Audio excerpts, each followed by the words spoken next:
प्रबोधन तृतीय दिवस मुख्य धारणा उपस्थापना जाजपुर। जा देवी सर्वभूतेषु शक्ति रूपेण संस्थिता नमतस्यै नमतस्यै नमतस्यै नमो नमः। कीर्ति किरीटिनी पल्ली मालिनी विभवशालिनी मंदिर मालिनी उत्कलीय संस्कृति परंपरार अन्य निर्दर्शन जजाति नगर पुण्य पवित्र पीठ गदाक्षेत्र जाजपुर तरफरु आपण मानकु स्वागत शुभेच्छा अभिनंदन अभिवादन।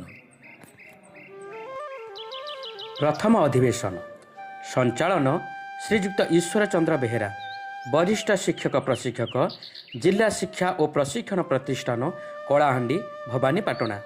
मुख्य शिक्षण बिंदु प्रस्तुति और मध्य पर्यायर भाषा शिक्षण उद्देश्य, पाठ्यक्रम भाषा शिक्षण लक्ष्य और दक्षता मध्य संपर्क, नूतन भाषा पाठ्यपुस्तकर वैशिष्ट्य, श्रेणीभित्तिक भाषार धारणागुड़िक मध्य संयोग स्थापन, भाषा शिक्षण में पंचपदी अध्ययी बोध अभ्यास प्रयोग और प्रसारक प्रक्रियार प्रयोग, भाषा शिक्षण में शिक्षकों भूमिका, प्रस्तुति और मध्य पर्यायर त्रिभाषा शिक्षण धारार गुरुत्व। जयतु संस्कृतम जयतु भारतम। द्वितीय अधिवेशन प्रथम पर्याय परिचालकः पंडित काली प्रसन्न सत्पति महाभागः, सेवानिवृत्त संस्कृत विशारदः, सेकेंडरी बोर्ड हाईस्कूल कटकः।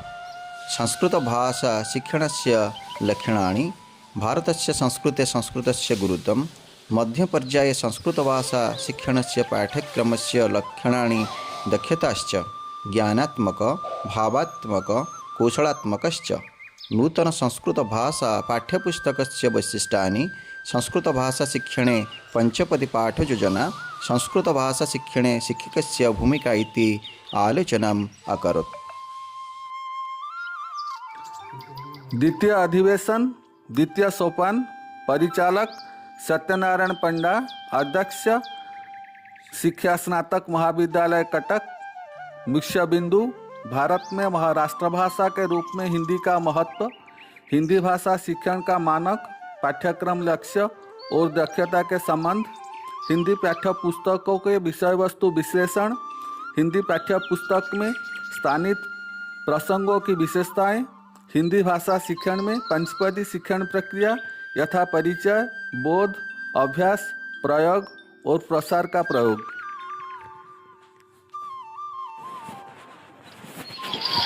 मोहम्मद हारून आलम, उर्दू ज़बान की तालीम। मोहम्मद हारून ने अपने पेशकश में उर्दू ज़बान की हैसियत को खूबसूरत पैराए में पेश किया था।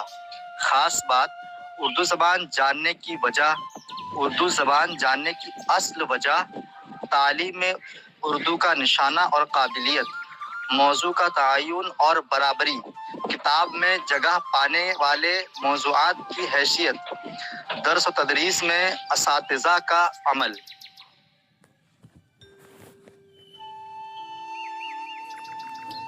Third session phase 2 presented by doctor Purna Brahma, assistant director TE and ACRT Odisha Bhubaneswar.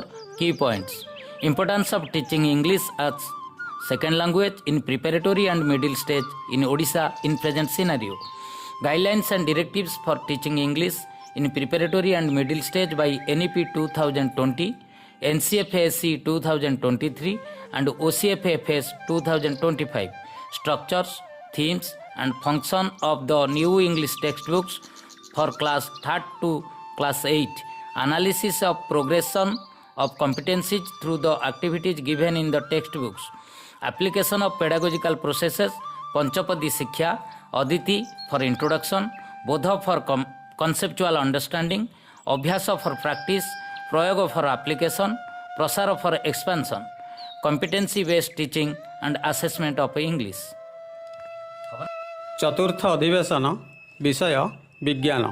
उपस्थापक श्रीजुक्त किशोर चंद्र महांती, सेवानिवृत्त विज्ञान शैक्षिक अधिकारी, माध्यमिक शिक्षा परिषद ओडिशा कटक। मुख्य शिक्षण बिंदु सांप्रतिक परिस्थिति रे विज्ञान शिक्षण आवश्यकता और गुरुत्व, प्राचीन भारतर समृद्ध वैज्ञानिक पृष्ठभूमि, मध्यस्तरे विज्ञान शिक्षणर उद्देश्य पाठ्यक्रम लक्ष्य और दक्षता नूतन भावे प्रस्तुत विज्ञान पुस्तकर विभिन्न अध्याय थिबा मुख्य धारणा और विभिन्न शिक्षण कार्य समूह पंचपदी शिक्षण प्रक्रिया अधीति बोध अभ्यास प्रयोग और प्रसार रे विज्ञान शिक्षण योजना विज्ञान शिक्षणर मान निर्धारण।